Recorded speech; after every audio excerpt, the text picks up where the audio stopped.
Hello guys, welcome back to my channel Karishma family vlogs. कैसे हैं आप सभी? आई होप आप सब बहुत अच्छे होंगे, बढ़िया होंगे और आप लोगों की दुआ से मैं भी ठीक हूँ और आप लोगों के सामने हूँ। चलिए, एक खूबसूरत से प्यारे से व्लॉग की शुरुआत हो चुकी है इवनिंग से। अभी शाम के बज रहे हैं 6 और हमारे मक्के की बड़े बनने की तैयारी हो चुकी है और यहाँ पर छत पर बना रहे हैं हम लोग बड़े, क्योंकि नीचे नहीं बन सकते हैं। जब तक हमारे फैमिली में रसोई नहीं होती है तब तक कढ़ाई नहीं रखते हैं, ऑयल का कुछ नहीं बनते हैं बनता है। लेकिन माँ का जो दिल होता है ना। मम्मी मक्के के बड़े किस खुशी में बन रहे? करिश्मा दीदी के जाने की। गाइस, हमारे विदाई के उपलक्ष्य में बड़े बन रहे। गाइस, हमको तो बहुत खुशी होगी जब तुम जाओगी। क्यों गाइस? गाइस, तुम जाती ही रहती हो, क्या कर ले। बहुत अच्छा लग रहा है मुझे। बना रहे बड़े सब। मौका तो पता ही, तुमने काहे को डाल दिया भाई।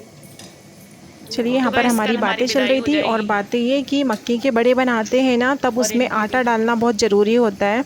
आटा नहीं डालते हैं तो बड़े नहीं बनते हैं, ऐसा ही कुछ था। मम्मी और करीना बना कर परेशान हो गई थी, लेकिन बड़े चिपक जा रहे थे क्योंकि मम्मी ने है ना मक्के के बड़े में मक्के का ही आटा डाल दिया था और उनने गेहूँ का आटा नहीं डाला था। इस वजह से मक्के बिगड़ रहे थे। फिर बाद में याद आया आप लोगों के घर भी ऐसा चूल्हा है क्या? ये देखो। हाँ गाइस, किसने किसने ऐसा चूल्हा देखा है बताइएगा। बोल भाई, अच्छे मौसम में। ये मेरा छोटा भाई है, यही मेरा व्लॉग शूट करता है गाइस, बस इकलौता। और मेरी मम्मी भी कर देती है। और मम्मी तो क्या, बाकी हमारे पास तो ये तो कोई काम के नहीं है। बहुत काम के हैं। हम तुम्हारा एक कमेंट, एक लाइक, एक व्यूज बढ़ाते हैं। मम्मी ने बुरा क्यों कह रहे हैं? तो तुम्हारी वीडियो का लाइक करते हैं। अच्छा, सॉरी। सावी, आपकी मम्मा में दिमाग थोड़ा कम है, हाँ। है ना सावी? ये बड़ा भाई है गाइस, इसको पसंद नहीं है व्लॉग में आना, व्लॉग बनाना। ये ऐसे लाल पीले हरे रंग के मुझे लाइट बिल्कुल पसंद नहीं है। आपकी आईज ऐसे चमक रही जैसे बिल्ली की चमकती ना, लाइट दिखाते तो ऐसी। तो गाइस, आप सभी देख सकते हैं हमारे बड़े बन के हो चुके हैं तैयार। आप सभी आ जाइए। और ये खानी है।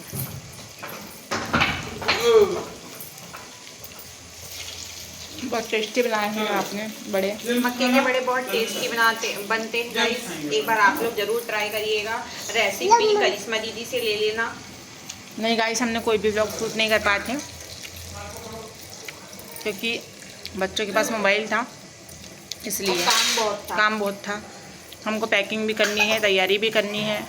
चलिए गाइस, यहाँ पर ना हमारे बड़े बन चुके थे और मैंने गर्मा गर्म खा भी लिए थे, क्योंकि मक्के के बड़े जब गर्मा गर्म बनते हैं ना तभी मज़ा आता है खाने में। तो मम्मी बोल रही थी कि तुम खा लो, क्योंकि अब तुमको बड़े नहीं मिलेंगे, क्योंकि ना हमारे एरिया में मक्के नहीं बोए जाते हैं, तो ना मुझे खाने को नहीं मिलते। जब भी मैं मम्मी के घर आती हूँ तभी मुझे बड़े मिलते हैं मक्के के खाने के लिए, और अब मेरा आना नहीं हो पाएगा दिसंबर की छुट्टी तक। तो इसलिए मम्मी ने कहा कि बनाकर खा लो, जबकि पता है हमारे घर की कंडीशन बहुत बुरी थी उस समय कि हम नहीं बना खा सकते थे, लेकिन फिर भी माँ का जो दिल होता है वो नहीं मानता है। चाहे कैसे भी करो, कुछ भी करो, लेकिन माँ खिला कर ही भेजती है हमें। और यहाँ पर ना भाई को रोटी खाना था, बोल रहे थे कि रोटी नहीं बनेगी आज, मक्के के बड़े और दाल चावल ही सब लोग खाएंगे, लेकिन उसका मन था कि मुझे रोटी खाना है। और हम लोग ऊपर थे तब तक उसने ना आटा लगा के और रोटी बनाने लगा था वो, फिर करीना ने बना दी थी आकर। और यहाँ पर मैंने बोला था मम्मी मैं मावा कर ले जाऊँगी घर से, तो यहाँ पर थोड़ा सा पापा ने कर दिया था और जो बचा था वो मैंने कर लिया था। तो इस तरह से मक्के के बड़े भी हो खा लिए और मावा भी बन गया है। और यहाँ पर हो रही है मेरी जो साड़ी है, रक्षाबंधन पर मिली थी हमें, वो साड़ी आपको दिखा रहे हैं हम। हमारी पहली साड़ी हमारे मामा जी के घर की। शावी, ऐसा नहीं करना बेटा। इसका ये कंट्रास्ट की ब्लाउज आया है। आप लोग कमेंट में ज़रूर बताना साड़ी कैसी लग रही है। मम्मी और ये दूसरी साड़ी ये मम्मी के घर की है गाइस। फर्स्ट साड़ी जो थी वो मामा जी के घर की थी ना। मामा जी तो नहीं है लेकिन नाना जी हमें पैसे देकर गए थे कि अपनी अपनी पसंद की साड़ी ले लेना, आपको जैसी भी लगे। तो हम लोगों ने ले लिए थे। हमारे मामा जी भी थे जब, तो भी तब तो मेरी ही शादी हुई थी, लेकिन मम्मी और मुझे सेम साड़ी देते थे। मतलब ऐसा नहीं लगता था कि मैं उनकी भांजी हूँ, नहीं, वो इक्वली हम लोगों को देते थे। तो कभी कभी क्या, हमको तो हर पल हमारे मामा की याद आ जाती है। और थर्ड साड़ी जो है वो मेरे गुरु भाई ने दी थी मुझे। और ये जो लास्ट साड़ी है, ये साड़ी मैंने खुद अपने पैसे से ली थी।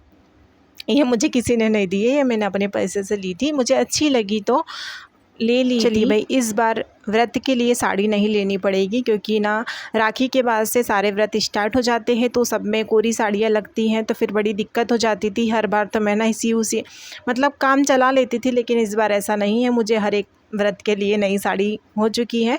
और ये साड़ी जो है वो करीना की दिखा रही हूँ। जो नीचे वाली साड़ी है उसकी वो हमारे मामा जी के घर की साड़ी है, और ये साड़ी मम्मी के घर की है उसकी। और छोटी वाली बहन ने सिर्फ एक ही साड़ी ली थी मामा जी के घर की, और जो सावी दिखा रही है यहाँ पर। और बाकी उसने नहीं ली थी, क्योंकि दुकान में सारा माल बिक चुका था, तो साड़ी पसंद नहीं आई थी। और वो यहीं पर रहती, लोकल में ही है। छोटी वाली बहन जो लोकल में है, तो वो कभी भी ले सकती है साड़ी आकर। तो हम जो दूर के हैं उनने साड़ी पहले ख़रीद ली है। और यहाँ पर बच्चों की भी मस्ती चल रही है। और ये साड़ी उसके गुरु भाई ने दी थी। मतलब सभी के अपनी अपनी साड़ी जुड़ गई है। और इसी के बाद ना मैं अपनी पैकिंग भी कर लूँगी, क्योंकि मुझे सुबह 8:30 बजे घर से निकलना है। मेरी 9 बजे ट्रेन है, तो ज़्यादा कुछ सूट नहीं किया था। इसी तरह हम लोग की खाना पीना होकर पैकिंग में लग गए थे। ये सबसे छोटी वाली बहन की साड़ी है, जो काफ़ी अच्छी लग रही थी। उसने हमसे पहले ही ले ली थी साड़ी। और प्लीज़, यहाँ तक आप लोग व्लॉग में आ चुके हो तो प्लीज़ वीडियो को लाइक, वीडियो पर कमेंट करना ना भूलिएगा। आप लोगों के कमेंट, आप लोगों के सपोर्ट की बहुत ज़रूरत है यार। प्लीज़ हमारी कंडीशन को समझिए। आपके एक व्यूज़, एक कमेंट से ना हमें बहुत मोटिवेशन मिलेगा आगे बढ़ने के लिए, ताकि हम और अच्छा कुछ कर सके। तो प्लीज़ वीडियो में जो भी कमी लगती है तो प्लीज़ बताइएगा, क्योंकि अच्छाई तो सभी बताते हैं, नाइस व्लॉग करके सभी लिखते हैं, लेकिन कमी कोई नहीं बताता है। तो मैं आप सभी लोगों से उम्मीद करूँगी कि आप लोग मेरे व्लॉग पर कमियाँ बताएंगे मेरी। चलिए गाइस, यहाँ पर हो चुकी है सुबह और मेरा खाना भी बन गया है। मैं उठ गई थी, उसके बाद मम्मी और मैं और मेरी बहन उठ गई थी, तो हम लोग ने मेरा टिफ़िन बना दिया था। मम्मी बोले कि तुम घर कब पहुँचोगी, कब खाना बनाओगी, बच्चों को भूख लग जाती है रास्ते में, तो थोड़ा सा खाना लेकर जाओ।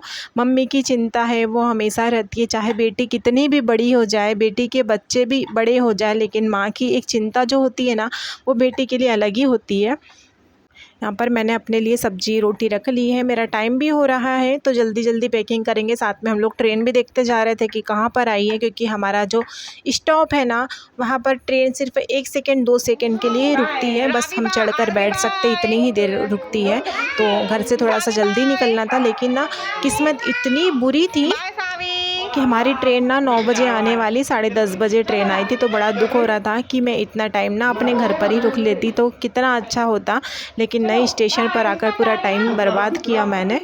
चलिए गाइस, यहाँ पर हो रही मेरी विदाई। बेटियाँ ना जितनी बार भी अपने मायके से जाती है, तब ऐसा लगता है कि हमारी पहली विदाई है, ऐसा ही फील होता है। मतलब मम्मी के घर से जाने का मन नहीं होता है, चाहे शादी की कितने भी साल हो जाए ना, लेकिन फिर भी मायके में रह कर ना एक बेटी का मन नहीं भरता है। ऐसा लगता है कि यार अभी तो आए थे और अभी चले, काश थोड़ा सा दिन और रुक जाते, लेकिन ऐसा नहीं होता है।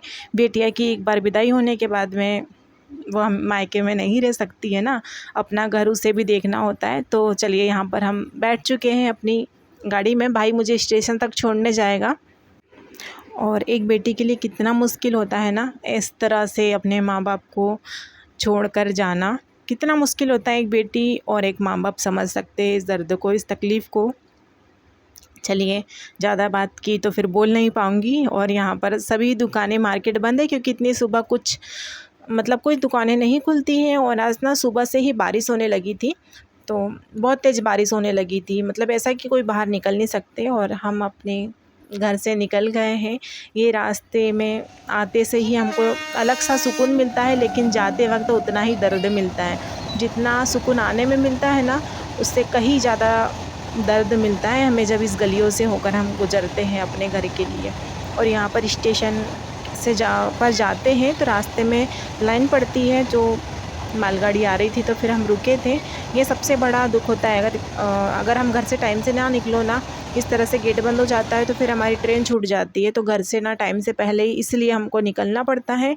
और हम आ चुके थे हमारा स्टेशन, और यहाँ पर आ गया था भाई टिकट कटवाने के लिए। उसके बाद हम लोग काफ़ी टाइम बैठे थे, क्योंकि ना रास्ते में देखा था मैंने, जब घर से निकल रहे थे तो बराबर ट्रेन अपडेट दिखा रही थी, लेकिन जब रास्ते में देखा तो ट्रेन 1 घंटा लेट हो चुकी थी। तो फिर यहाँ पर बैठे हम लोग, काफ़ी टाइम तक बैठे, और फिर ये आ गई थी हमारी ट्रेन जो आमला इटारसी मेमो चलती है। जा रहा। Bye Rajasthani. Bye bye bye. और आना। बाय। अपन बैठ गए ना सावी। और इस टाइम ना त्योहारों की वजह से भी ट्रेन में इतनी भीड़ चल रही थी ना, बहुत ही ज़्यादा। स्टेशन पर भी बहुत भीड़ थी, समझ में नहीं आ रहा था कि हमें सीट मिलेगी या नहीं मिलेगी, लेकिन मिल गई थी, अच्छे से बैठ गए थे। और अब हमारी गाड़ी छूट चुकी है स्टेशन के लिए। इसके बाद ज़्यादा कुछ सूट नहीं किया था, क्योंकि इसी तरह सूट करती तो व्लॉग काफ़ी लंबा हो जाता। तो चलिए, यहाँ पर 1 बजे 12:50 पर हम लोग पहुँच गए हैं, और यहाँ पर हस्बैंड जी लेने आ गए थे हमको। तो अब हम जाएंगे घर और मिलेंगे कल आपसे एक नए व्लॉग के साथ में। तब तक के लिए सभी को बाय बाय, राधे राधे।